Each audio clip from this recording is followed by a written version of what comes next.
کاشانۂ بصیرت ایک ایسا یوٹیوب چینل جس پر ہر قسم کی دینی کتب بالخصوص محروم بصارت افراد کے لیے آڈیو اور ویڈیو فارمیٹ میں دستیاب ہیں اور بالعموم تمام مسلمان برادران و خواہران کے لیے دستیاب ہیں۔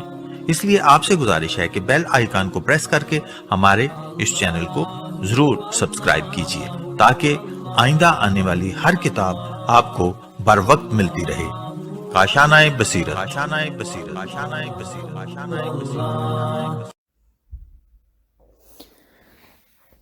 اعوذ باللہ من الشیطان الرجیم، بسم اللہ الرحمن الرحیم۔ کاشانۂ بصیرت یوٹیوب چینل کے بابصیرت سامعین، السلام علیکم۔ میں پارٹ 9 کے ساتھ حاضر ہوں اور کتاب محافل و مجالس حصہ دوم کا ہمارا مطالعہ جاری ہے اور ہم صفحہ نمبر 81 تک پہنچ چکے تھے۔ یہاں پر ہم نے آدھے سے زیادہ صفحے کا مطالعہ کر لیا اور اب اگلا پیراگراف ہے کہ یہ مردار کا خون بھی کیوں حرام ہے؟ Question mark. اسی کو حلال کر دیا گیا ہوتا۔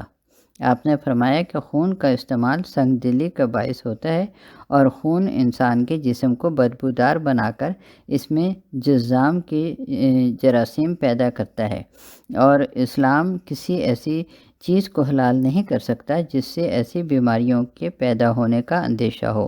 صلوات اللہم صلی علی محمد وآل محمد وعجل فرجہم۔ اس نے کہا کہ اچھا، ذبیح اور مردار کا یہ فرق ہے، تو مچھلی کا ذبیح کیوں نہیں ہوتا اور وہ پانی کے باہر آ کر مر جائے تو حلال ہو جاتی ہے؟ آپ نے فرمایا کہ اول تو یہ کہ باہر آنا ہی اس کا ذبیح ہے، اور دوسری بات یہ ہے کہ اس کے جسم میں اتنا خون نہیں ہوتا کہ گوشت کو فاسد کر سکے، اس لیے اس کا مردہ جائز ہے اور دوسرے حیوانات کا مردار جائز نہیں ہے۔ مچھلی کا قیاس ٹڈی پر ہو سکتا ہے اور دوسرے جانوروں پر نہیں۔ صلوات اللہم صلی علی محمد وآل محمد وعجل فرجہم اجمعین۔ صفحہ نمبر ہے 82۔ آپ نے فرمایا کہ ایک لائن رہ گئی، اگلا پیراگراف ہے۔ کہنے لگا، یہ قیامت میں میزان کیا ہے جس پر اعمال تولے جائیں گے؟ آپ نے فرمایا کہ عمل کوئی مجسم چیز نہیں ہے کہ اسے ترازو میں تولا جائے، یہ ایک تعبیر ہے اعمال کے حساب و کتاب کی۔ جس کا پلہ بھاری ہوگا یعنی نیکیاں زیادہ ہوں گی، اسے بہترین اجر دیا جائے گا۔ کہنے لگا، اچھا یہ تو بتائیے کہ جب اہل بہشت میوہ استعمال کریں گے تو فضلہ کا کیا ہوگا؟ Question mark. آپ نے فرمایا کہ وہ بہشت ہے اور بہشت کوئی دنیا نہیں ہے جہاں فضلہ وغیرہ کا سوال پیدا ہو۔ وہاں کی غذائیں اتنی لطیف ہوں گی کہ فاضل اجزاء پسینہ بن کر نکل جائیں گے اور احساس بھی نہ ہوگا۔ اگلا پیراگراف کہنے لگا، اچھا یہ حوریں کیا ہیں جن کے بارے میں کہا جاتا ہے کہ 70 کپڑے پہنے ہوں گی اور پھر بھی بدن نظر آئے گا؟ یہ کیسے کپڑے ہوں گے اور کیسا بدن ہوگا؟ Question mark. آپ نے فرمایا کہ یہ کوئی تعجب کی بات نہیں ہے، دنیا میں بھی پانی صاف ہوتا ہے تو تہ تک کی چیز نظر آ جاتی ہے۔ یہ تو لطافت کی بات ہے کہ ان کے جسم اور لباس اتنے لطیف اور شفاف ہوں گے کہ 70 کپڑوں کے باوجود نظر آئیں گے۔ کہنے لگا، یہ سب صحیح ہے، لیکن ایسی جنت سے کیا فائدہ جس میں آدمی تنہا جائے اور اس کے سارے اعزاء اور اقارب احباب جہنم میں رہیں؟ وہاں تو عیش جنت بھی خاک میں مل جائے گا۔ صفحہ نمبر 83۔ اگلا پیراگراف آپ نے فرمایا، سچ ہے، اگر ایسے لوگ جائیں گے جنہیں جہنمیوں کی یاد ستائے گی تو ان کا عیش یقیناً غارت ہو جائے گا، لیکن سوال یہ ہے کہ ایسے لوگ جائیں گے ہی کیوں جنہیں جہنمیوں کی یاد ستائے؟ ان کے لیے تو مناسب یہی ہے کہ جہنم ہی میں چلے جائیں تاکہ پوری پارٹی ایک جگہ پر رہے اور جدائی کا سوال ہی پیدا نہ ہو۔ صلوات اللہم صلی علی محمد وآل محمد وعجل فرجہم۔ اگلا پیراگراف، اس قسم کے بے شمار سوالات ہیں جو استفادہ یا امتحان کے غرض سے کیے گئے ہیں، اور امام نے ان کی روشنی میں مذہب کے اہم مسائل سے نقاب کشائی کی ہے۔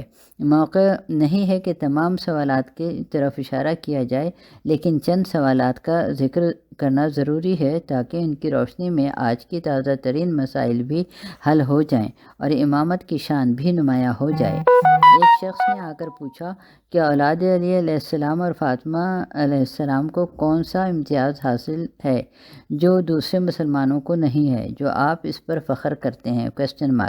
آپ نے فرمایا کہ یہی فخر کیا کم ہے کہ سب ہمارے نسب میں داخل ہونے کی کوشش کرتے ہیں اور ہم کسی کے نسب میں داخل ہونے کی کوشش نہیں کرتے۔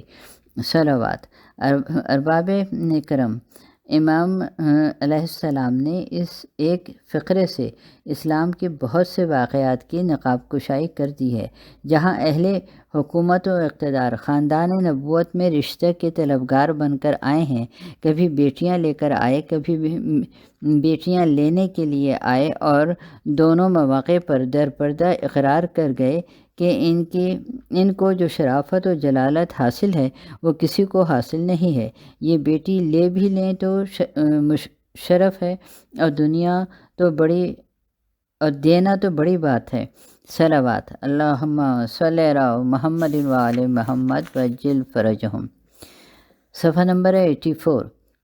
ایک چاہنے والا عرض کرتا ہے، فرزند رسول صلی اللہ علیہ وآلہ وسلم بہت غریب ہوں، فاقوں میں بسر ہو رہی ہے۔ فرمایا، کیوں؟ غلط بیانی سے کام لیتا ہے، خزانہ چھپا کر رکھا ہے اور غربت کی شکایت کرتا ہے۔ اس نے عرض کی، سرکار خدا گواہ ہے، میرے پاس کوئی خزانہ نہیں ہے اور حد درجہ نادار ہوں۔ اگلا پیراگراف، آپ نے فرمایا، غلط بیانی سے کام نہ لے۔ اس نے عرض کی، حضور میں بالکل صحیح کہتا ہوں۔ فرمایا، اچھا، اپنا خزانہ مجھے دے دے اور جو اجرت چاہے میں تجھے دے دوں۔ اس نے عرض کی، سرکار میرے پاس کون سا خزانہ ہے جو میں آپ کو دے دوں؟ فرمایا، تیرے سینے میں جو ہم اہل بیت کی محبت ہے اسے دے دے، پھر جو چاہے لے لے۔ اس نے عرض کی، سرکار یہ تو نہیں ہو سکتا۔ فرمایا، جب اتنی قیمتی شے رکھے ہوئے ہے تو غربت کی شکایت کیوں کرتا ہے؟ گویا امام علیہ السلام نے واضح کر دیا کہ محب اہل بیت کی نگاہ مال دنیا پر نہیں ہونی چاہیے، اور جس کے پاس محبت کا خزانہ ہوتا ہے اسے دنیا کے سرمایہ دار خرید بھی نہیں سکتے۔ بھلا یہ سرمایہ دار اس محبت کی قیمت کیا لگائیں گے جس کی قیمت خدا نے بھی لگائی ہے، تو مقابلے میں رسالت ہی کو رکھا ہے، کسی اور شے کو نہیں رکھا۔ صلوات۔ اللہم صلی علی محمد وآل محمد وعجل فرجہم۔ ایک شخص آ کر مسئلہ دریافت کرتا ہے کہ مولا، میری ماں بے حد ضعیف ہو گئی ہے اور میں اس کی اس طرح خدمت کرتا ہوں جس طرح بچپنے میں اس نے مجھ کو پالا تھا، کیا اس کا حق ادا ہو گیا؟ آپ نے فرمایا، نہ ادا ہوا ہے نہ ہو سکتا ہے۔ اس نے عرض کی کہ فرزند رسول صلی اللہ علیہ وآلہ وسلم میں نے یہ بے حد خدمت کی ہے۔ آپ نے فرمایا، بے شک، لیکن حق ادا نہیں ہو سکتا۔ اس نے عرض کی، کیوں؟ میری خدمت میں کیا قصر ہے؟ آپ نے فرمایا کہ تیری ماں جب تیری پرورش کر رہی تھی تو دعا کرتی تھی کہ پروردگار میرا لال سلامت رہے تاکہ میں اور بھی خدمت کروں، اور تو جب خدمت کرتا ہے تو تمنا کرتا ہے کہ پروردگار اسے اٹھا لے تاکہ اس کی مشکل آسان ہو جائے۔ اب تو ہی فیصلہ کر کہ کیا تمنائے موت بھی دعائے حیات کے برابر ہو سکتی ہے؟ صلوات۔ اللہم صلی علی محمد وآل محمد وعجل فرجہم۔ امام نے یہ بھی واضح کر دیا کہ عمل کی قدر و قیمت زحمت اور مشقت سے طے نہیں ہوتی، عمل کی قدر و قیمت نیت اور خلوص سے طے ہوتی ہے۔ خلوص نہیں ہے تو زندگی بھر کے سجدے بھی بیکار ہو جاتے ہیں، اور خلوص ہے تو ایک ضربت بھی ثقلین کی عبادت پر بھاری ہو جاتی ہے۔ صلوات۔ واہ، سبحان اللہ۔ اللہم صلی علی محمد وآل محمد وعجل فرجہم۔ اپنوں ہی کا ذکر نہیں، غیروں نے بھی بے شمار مسائل دریافت کیے ہیں اور اپنی جانب میں امام علیہ السلام کو عاجز کرنے کی کوشش کی ہے، لیکن قادر مطلق کا نمائندہ کہیں عاجز ہو سکتا ہے؟ جاہل عوام کا نمائندہ ہوتا تو چپ ہو جاتا۔ یہ علام الغیوب کا نمائندہ ہے، جو سوال کیا جائے گا فوراً جواب دے گا۔ چنانچہ چند سوالات کی طرف اشارہ کیا جاتا ہے جن سے امام علیہ السلام کے علم کا بھی اندازہ ہو جائے گا اور امام علیہ السلام کا فلسفہ حیات بھی سامنے آ جائے گا کہ حکومتوں کی مخالفت کے باوجود کس طرح زندگی گزاری ہے۔ اگلا پیراگراف، دنیا جانتی ہے کہ امام صادق علیہ السلام کا دور سیاسی اعتبار سے بڑی کشمکش کا دور تھا۔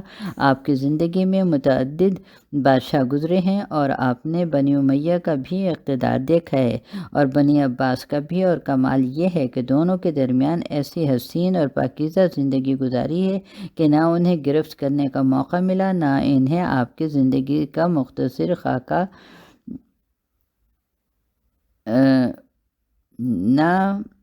نہ انہیں گرفت کرنے کا موقع ملا نہ انہیں۔ یہاں پہ جملہ ختم ہوا اور اگلا ہے پیراگراف کہ آپ کی زندگی کا مختصر خاکہ یہ ہے کہ 83 ہجری میں عبد الملک بن مروان کے دور حکومت میں مدینہ منورہ میں پیدا ہوئے۔ 30 سال کی عمر تک یہ دور دیکھا۔ اس کے بعد 96 ہجری تک ولید بن عبد الملک بن مروان کی حکومت رہی اور 96 ہجری سے 99 ہجری تک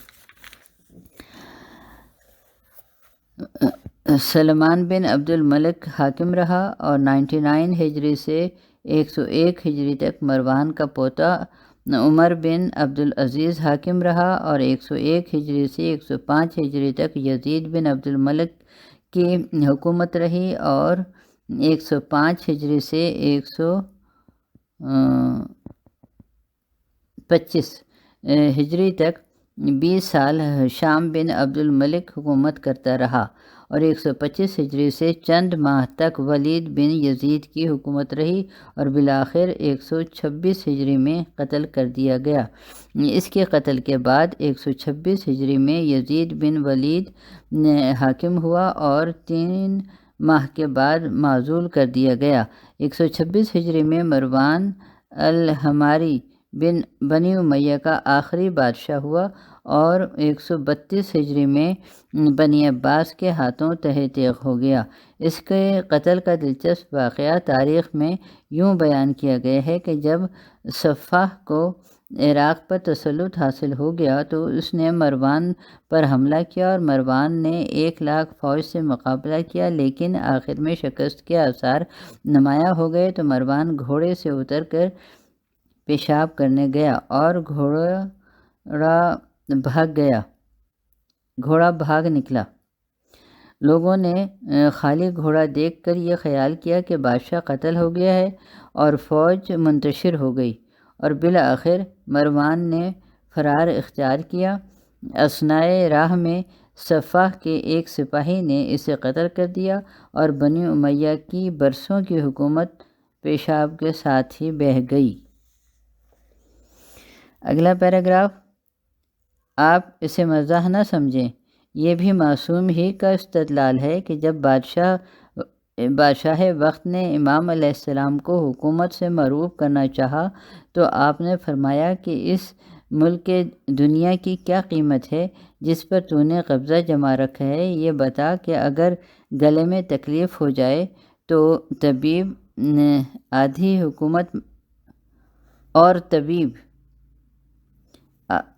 حکومت مانگے کہ نصف حکومت دے دے تو علاج کروں گا، اور پانی پینے کے لائق ہو جائے گا تو دے گا یا نہیں؟ اس نے کہا ضرور دے دوں گا۔ فرمایا اچھا، اس کے بعد اگر پیشاب رک جائے اور پھر آدھی حکومت مانگے تو دے دے گا یا موت اختیار کرے گا؟ اس نے کہا دے دوں گا۔ فرمایا اب پہچان لے کہ تیرے کل ملک کی قیمت ایک پیشاب سے زیادہ نہیں ہے، اور اس ملک کو لے کر ہم اہل بیت سے مقابلہ کرنا چاہتے ہیں؟ صلوات اللہم صلی علی محمد و آل محمد وعجل فرجہم۔ یہ مالک کائنات کا کرم ہے کہ ہمیں اس قسم کے امراض سے محفوظ رکھے ہوئے ہے۔ آپ اپنی غربت و پریشانی کو نہ دیکھیں، یہ دیکھیں کہ اس نے ایسے امراض سے محفوظ رکھا ہے جن پر پوری حکومت قربان کی جا سکتی ہے۔ یہ صحت نہیں، در حقیقت ایک سلطنت ہے جس کا شکریہ نہیں ادا کیا جا سکتا، ورنہ انسان صاحب معرفت ہوتا تو پوری زندگی سجدہ شکر میں گزار دیتا۔ صلوات اللہم صلی علی محمد و آل محمد وعجل فرجہم۔ معصوم نے مختصر سی مدت میں 9 حکومتیں بنی امیہ کی دیکھیں، اور اس کے بعد 132 ہجری میں بنی عباس کی حکومت کا آغاز ہوا اور 4 سال تک صفح کی حکومت رہی، اور 4 سال کے بعد 158 ہجری میں تک منصور کی حکومت رہی، اور اسی کے دور حکومت میں 140 ہجری میں امام جعفر صادق علیہ السلام کو زہر دے دیا گیا۔ منصور سے آپ کا وجود برداشت نہ ہوتا تھا، اور اس نے بار بار چاہا کہ امام علیہ السلام کو اپنا تابع بنا لے، لیکن آپ نے اسے قبول نہ کیا۔ ایک مرتبہ منصور نے کہا کہ آپ میرے دربار میں کیوں نہیں آتے؟ آپ نے فرمایا کہ نہ تیرے عذاب کا خوف ہے، نہ تیرے انعام کی لالچ، پھر کیا کرنے آؤں؟ کہنے لگا کہ نصیحت ہی کے لیے آیا کیجیے۔ فرمایا کہ طالب دنیا تجھے نصیحت نہ کرے گا، اور طالب آخرت تیرے قریب نہ آئے گا، یہ جانتے ہوئے کہ تجھ پر نصیحت کا اثر نہ ہوگا۔ صلوات اللہم صلی علی محمد و آل محمد وعجل فرجہم۔ ایک روز اسرار شدید کے بعد منصور کے دربار میں تشریف لے گئے۔ بیٹھے ہوئے تھے کہ ایک مکھی منصور کے ناک پر آ کر بیٹھ گئی۔ اس نے اڑانا چاہا، پھر آ گئی، پھر اڑایا، پھر آ گئی۔ آخر جھنجھلا کر کہا کہ اللہ نے یہ کیا بیکار مخلوق پیدا کی ہے جس کا کوئی مصرف نہیں ہے۔ آپ نے فرمایا اس کی بے شمار فوائد ہیں، اور یہی کیا کم ہے کہ اس طرح ظالم و جابر لوگوں کو اپنی کمزوری اور بے بسی کا احساس ہو جاتا ہے۔ صلوات اللہم صلی علی محمد و آل محمد وعجل فرجہم۔ صفحہ نمبر ہے 88۔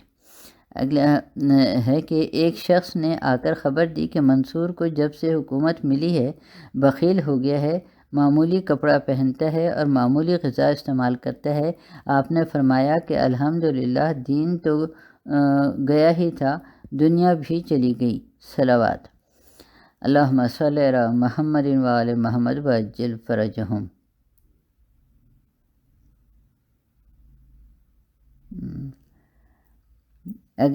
ان واقعات سے صاف اندازہ ہوتا ہے کہ ایسے پرآشوب دور میں امام علیہ السلام کی زندگی کس طرح گزری ہے، اور مخالفتوں کے اس طوفان میں دین و شریعت کے مسائل کو کس طرح نشر کیا ہے۔ یہ امام علیہ السلام ہی کا کلیجہ تھا کہ سیلاب کے سامنے کھڑے ہو گئے اور دھارے کا رخ موڑ دیا۔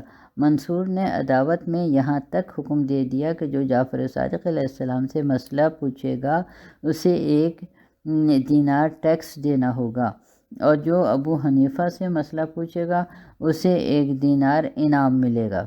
لوگوں نے فریاد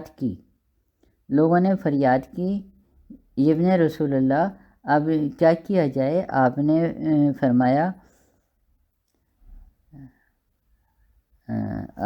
فرمایا کہ اب تو مسئلہ آسان ہو گیا ہے، وہاں سے دینار لے آؤ اور یہاں سے دین لے جاؤ۔ صلوات اللہم صلی علی محمد و آل محمد وعجل فرجہم۔ منصور نے دیکھا کہ امامت کے مقابلے میں کوئی تدبیر کارگر نہیں ہو رہی ہے، تو آخری تدبیر کی کوشش کرنے لگا، اور یہ طے کر لیا کہ کس طرح حضرت کو زہر دے دیا جائے، اور ورنہ یہ رہ جائیں، نہ عوام کے ان کی طرف جھکنے کا سوال پیدا ہو۔ تدبیریں ہوتی رہیں، مشورے ہوتے رہے۔ آخر ماہ شوال کی 15 تاریخ کو یہ تدبیر کارگر ہو گئی اور منصور نے مدینہ کے حاکم محمد بن سلیمان کے پاس زہر آلود انگور بھیج دیے کہ انہیں صادق آل محمد صلی اللہ علیہ وآلہ وسلم کو کھلا دیا جائے۔ محمد بن سلیمان نے انگور پیش کیے، حضرت نے انگور تناول فرمائے اور زہر کا اثر شروع ہو گیا۔ وقت وفات قریب آیا تو تمام گھر والوں کو جمع کیا اور خدا نہ رکھے مختلف بیٹے اور بیٹیاں خاندان والے سب اکٹھا ہو گئے۔ وصیتوں کا سلسلہ شروع ہوا اور اہم ترین وصیت یہ فرمائی کہ دیکھو نماز سے غفلت نہ ہونے پائے۔ ہم اہل بیت علیہ السلام کی شفاعت اسے نہیں مل سکتی جو نماز کو سبق شمار کرے گا۔ یہ کہتے کہتے 3 مرتبہ صلوات صلوات صلوات کہا اور دنیا سے رخصت ہو گئے۔ اللہم صلی علی محمد وآل محمد وعجل فرجہم الا لعنۃ اللہ علی قوم الظالمین۔ امام کو یہ صفحہ نمبر ہے 89۔ امام کو کس قدر نماز کی فکر تھی کہ وقت آخر چاہنے والوں کو کوئی وصیت کی تو نماز ہی کی وصیت کی، اور آپ جانتے ہیں کہ امام علیہ السلام کی وصیت کی کیا اہمیت ہوتی ہے۔ آپ سے اس لیے وصیت کی ہے کہ آپ سے وفا کی امید ہے۔ امام حسین علیہ السلام نے بھی آپ ہی سے وصیت کی تھی کہ میرے لال جب قید شام سے چھوٹ کر مدینہ جانا تو میرے شیعوں سے میرا سلام کہہ دینا اور کہنا کہ شیعوں جب ٹھنڈا پانی پینا تو امام کے پیاس کو یاد کر لینا، اور جب کسی غریب و بے کس کا ذکر آئے تو مجھ پر آنسو بہانا۔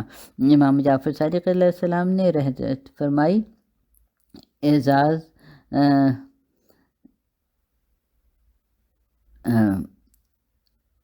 امام جعفر صادق علیہ السلام نے رحلت فرمائی، اعزہ موجود، اقربا موجود، چاہنے والے موجود، مدینہ وطن دھوم سے جنازہ اٹھا، اہتمام سے مشائیت جنازہ کی گئی۔ کیوں نہ ہو جب کوئی وطن میں ہوتا ہے اور اس کے اقربا موجود ہوتے ہیں تو جنازہ اہتمام سے اٹھتا ہے۔ ہائے وہ غریب الوطن کیا کرے جس کو وطن پلٹ کے جانا بھی نصیب نہ ہوا، اور جس کے وارثوں کو اتنی بھی مہلت نہ ملی کہ امام علیہ السلام کے لاشے کو دفن کر دیتے اور فرزند رسول صلی اللہ علیہ وآلہ وسلم کی لاش کو بے گور و کفن چھوڑ کر رسن بستہ کربلا سے چلے گئے۔ عزادارو، غربت کا ذکر آ گیا تو ایک غریب الوطن کی یاد آ گئی جس کو کربلا کی خاک پر بھی سونا نصیب نہ ہوا اور گھر کے فضا کو چھوڑا تو شام سے زندان میں سونا پڑا۔ ہائے وہ قیامت کا وقت جب شام کے زندان میں باپ کو یاد کر کے رونے والی روتے روتے شام خاموش ہوئی اور ثانیہ زہرا سلام اللہ علیہ نے شانہ ہلایا، بیٹی اٹھو میری لال، نہ رو بیٹی، بابا اب نہ آئیں گے، اٹھو میری جان، پھوپھی گلے لگا لے بیٹی، اب تیری ذمہ دار میں ہوں۔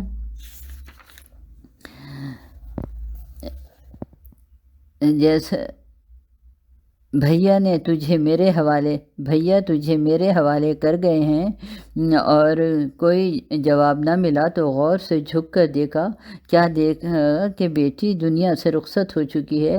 ہائے وہ باپ کی عزادار ایک نیا صدمہ دے گئی۔ عزادارو، سوچ سکو تو سوچو، غربت کا عالم، قید کی مشقت اور تاریک زندان، اور اس میں ایک ننھی سی میت، غسل کون دے گا، کفن کہاں سے آئے گا، قبر کون بنائے گا، جنازہ کون اٹھائے اور میت کو کیسے سپرد خاک کیا جائے۔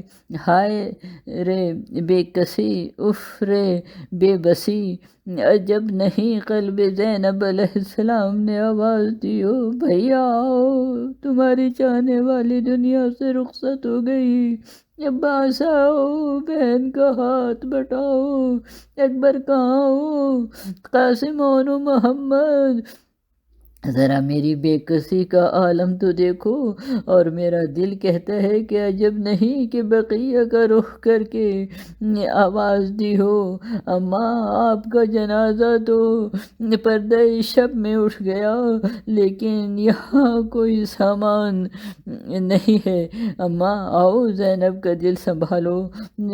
اٹھ کر اللہ، کیا قیامت کی ساتھ تھی جب بیمار امام علیہ السلام غسل و کفن دے رہا تھا اور ثانیہ زہرا جنازہ تیار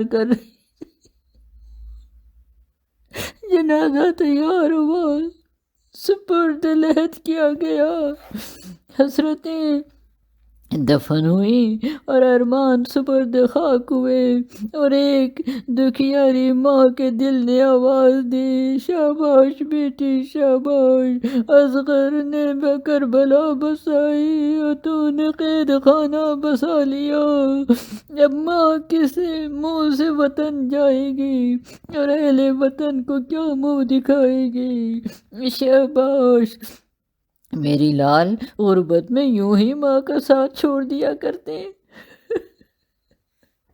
بیٹی یہ تو بتاؤ کہ جب قید خانے سے رہائی ملے گی تو میں کیا کروں گی اور تیری قبر کو کیسے تنہا چھوڑوں گی؟ میری لال، اگر قافلہ رہا ہو کر کربلا گیا تو میں وارث کو کیا جواب دوں گی؟ بیٹی تجھے وطن جانے کی تمنا تھی، تو نے وقت آخر بھی مولا سے کہا تھا کہ ہمیں مدینہ پہنچا دیجیے۔ بیٹی وقت آ گیا ہے، ان قریب قافلہ رہا ہو کر مدینہ جانے والا ہے، ایک تم ہی نہ ہوگی، باقی تو سارا قافلہ وطن جائے گا۔ ارباب اعضا، کون جانے کہ ماں پر کیا گزر گئی اور بیٹی کا کیا عالم ہوا، تاریخ خاموش ہے، مقتل انگشت بدندہ ہے اور فضا میں سناٹا چھایا ہوا ہے، کسی طرف سے کوئی آواز نہیں آ رہی ہے، اور ایسا محسوس ہو رہا ہے جیسے کوئی بیٹی یہ کہہ رہی ہو، اماں کربلا جائیے گا تو بابا سے ہمارا سلام کہہ دیجیے گا، اور وطن جائیے گا تو بہن کو گلے سے لگا لیجیے گا، اماں اگر کبھی پانی مل جائے،